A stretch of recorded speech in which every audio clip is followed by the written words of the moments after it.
Yo, what's up everybody? Happy New Year! Welcome to Geekheads channel. Welcome to my first video of 2024. I guess that's enough welcomes. The annoying thing is that I already filmed this video and only when I started editing I realized that my mic was muted the whole time. So I'm gonna have to do this all over again. It is what it is though. So like you guys probably already know, I have recently watched all the 8 Harry Potter movies for the first time, and you can find all my reactions to those movies on our channel. And today is finally time for me to rank them from worst to best. So without further ado, let's get straight to it. Let's go.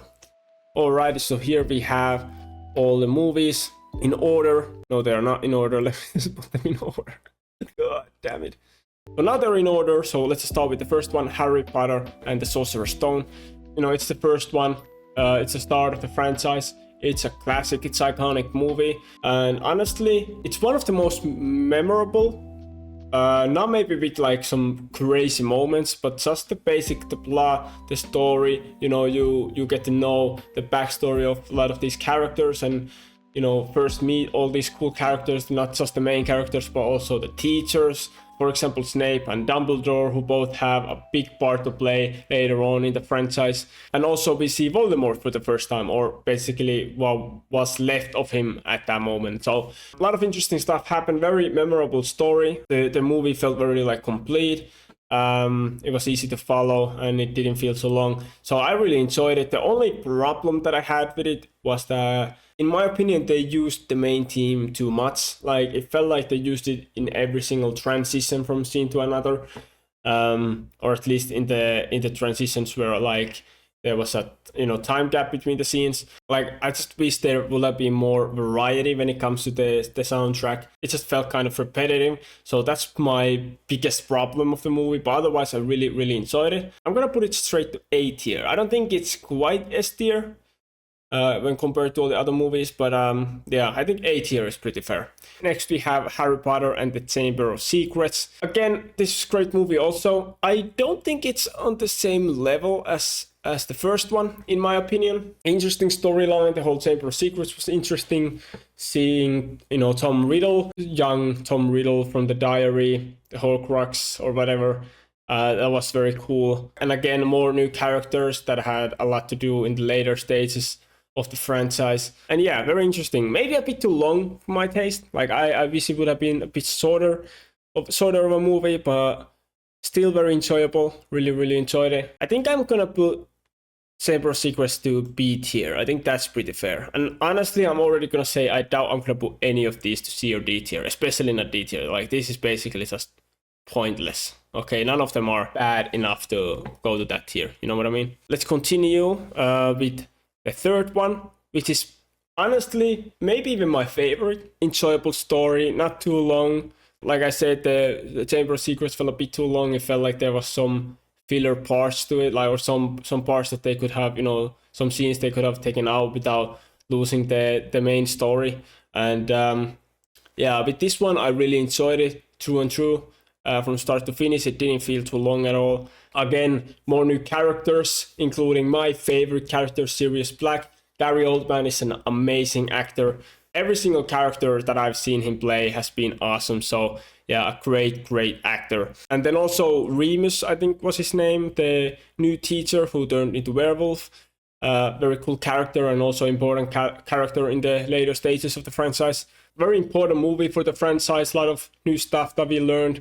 That's gonna be important later on in the later movies and especially in the finale. And yeah, I think a lot of character growth. Also, the story was a bit darker this time, or more grown up. You know, as the characters are growing up, the storylines gets more serious and a little bit bigger. The stakes get a bit higher, and you know, as the characters grow up, the maturity of the movies grow up as well, and you know, the storylines get a bit, I don't know if darker is the right word, but a bit more serious and, you know, a bit less childish, I guess, if that's the right word. I don't know.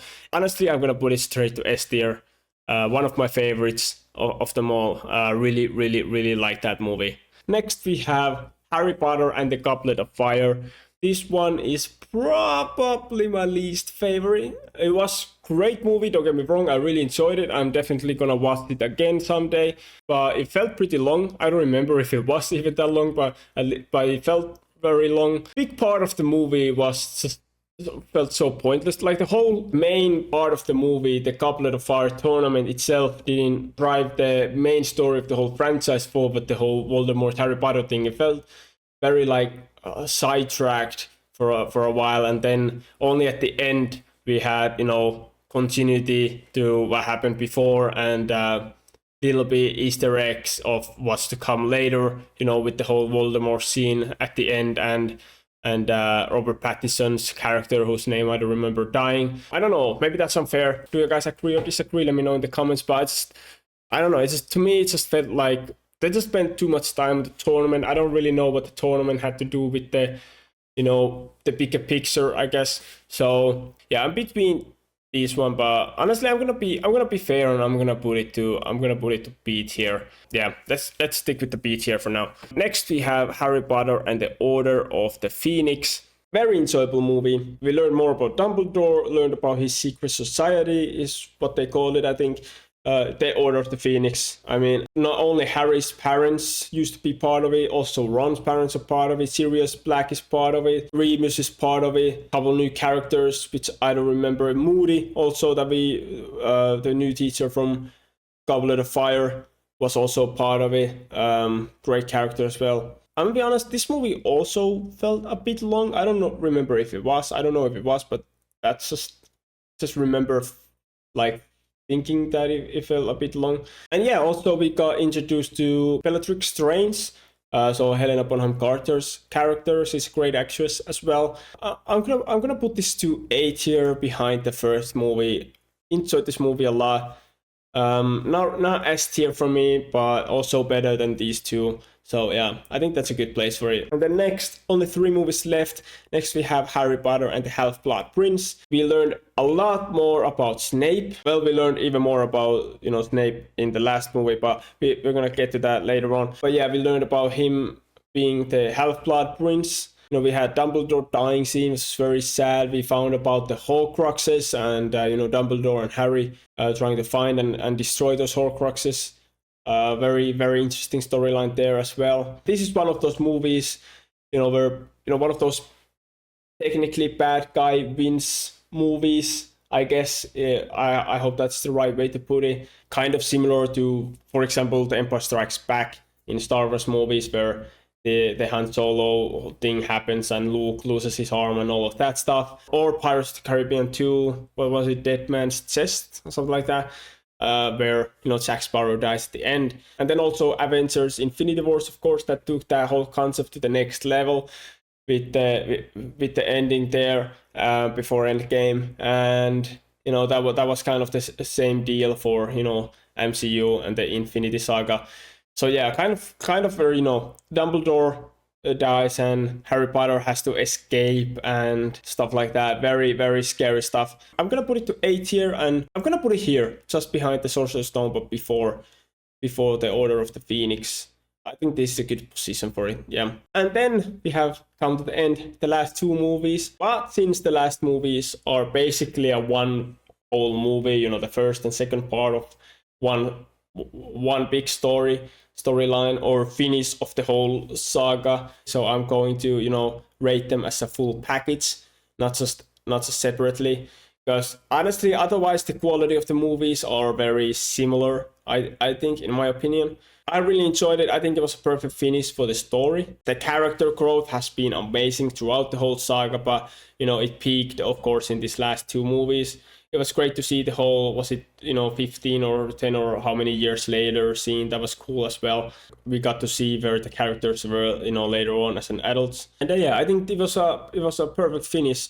A lot of crazy stuff, especially the ending in part 2 was insane. You know, also Dobby dying in the part 1, that was very sad. And yeah, the end fight, almost the whole war basically against, you know, Voldemort and his army was crazy. Like, that was very intense, destroying the Horcruxes and finding out about, you know, Snape's past, and how he always actually protected Harry, finding out about Harry actually being Horcrux and him like sacrificing himself, but then coming back to life. That was very intense. I don't know, like I'm still kind of confused whether like he died and came back to life, or whether he never died at all. There was so much stuff happening that I'm not really sure even now. But anyways, other than that, very enjoyable movie. Really enjoyed it. Also, when I talked about the first couple movies having the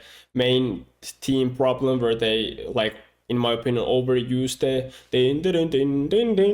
main theme, you know. As good of a theme as it is, you know, it felt a bit overused in the first couple of movies, especially the first one. But it was much better in the later, you know, in the latter movies, especially in these last two movies. There, the soundtrack, the music, there was much more variety. So yeah, props to that. Really enjoyed that, and obviously the CGI, the effects, all got better and better after every single movie, since, you know, they are newer and newer. So, you know, that's only fair. It makes sense. But yeah, with that said, I'm gonna put the Deathly Hallows, the whole complete package, to the S tier, just behind the Prisoner of Azkaban. But yeah, that's it. That is my full tier list. None of them got into C or D tier because I really enjoyed all of them, to be honest. What you guys think about my tier list? Do you agree? Do you disagree? Let me know in the comments. I hope my reasonings made some sense, but at the end of the day, it's just opinion based. This is my opinion. This is the way I preferred, and how much I liked all the different movies. So if you want to, let me know how you would rank all of these movies. Also, like some of you probably know, I promised that I'm gonna start the Hogwarts Legacy playthrough later on this year, and I'm still going to. I just need to upgrade my PC because my GPU is way too old to run that game. Not to mention also filming it at the same time, because, you know, that's a whole nother thing. But yeah, I'm gonna start that playthrough as soon as I get my PC upgraded, and I keep you guys updated about that kind of run. Anyways, but yeah, whenever I'm going to start that playthrough, I hope I'm gonna see you guys there. I'm also going to do reactions of me watching the Fantastic Beast movies for the first time. So if you don't want to miss out on any of this cool Harry Potter content, be sure to subscribe. And if you somehow haven't yet seen my reactions to all the Harry Potter movies, you can find all of them here. Here's the full Harry Potter playlist. I recommend you checking those out if you haven't seen them yet. But without further ado, I hope I'm gonna see you in the next video. But until then, have a great one. Bye. 2024, baby, let's go. We are back. Ladies and gentlemen, we are back.